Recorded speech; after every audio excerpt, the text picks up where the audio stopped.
આપણું બ્લેક જામુનનું ખેતર છે. આ તમે જુઓ, બ્લેક જામુનમાં એવું આવે કે આ એક આયુર્વેદિક પ્લાન્ટ સમજો તો એ વાંધો નહીં.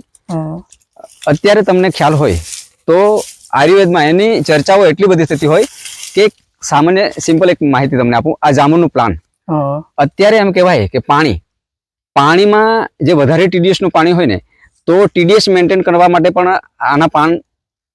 આના પાનનો ઉપયોગ થાય છે, જામુનના પાનનો. તો એ કેવી રીતે?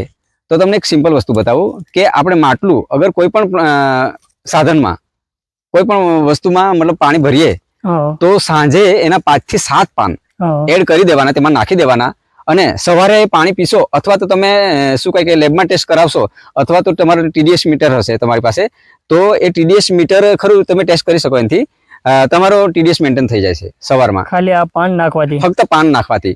એટલે આરો ની કોઈ જરૂર નથી. બરાબર, જરૂર નથી. આજે કંગન વોટરની બહુ શું કઈ બોલબાલા છે. માર્કેટિંગ. હા, એને માર્કેટિંગ વાળા તમને ખ્યાલ હોય તો તમે જુઓ, ચર્ચા તમે મતલબ જોશો તો એક મશીન ખરું 2 થી 2.5 લાખ રૂપિયાનું થાય છે. બરાબર. અને આપણે પાણી, તમે વિચાર કરો કે પાણી પીવા માટે 2 થી 2.5 લાખ રૂપિયા ખર્ચવા પડતા હોય. મારી દ્રષ્ટિએ તમે સિટીમાં રહેતા હોય તો ફક્ત જામુનનો એક પ્લાન્ટ લગાવો. બરાબર છે. બરાબર. અને એના પાનનો ઉપયોગ કરો, તમારે કંગન વોટરની જરૂર નહીં પડે. બરાબર.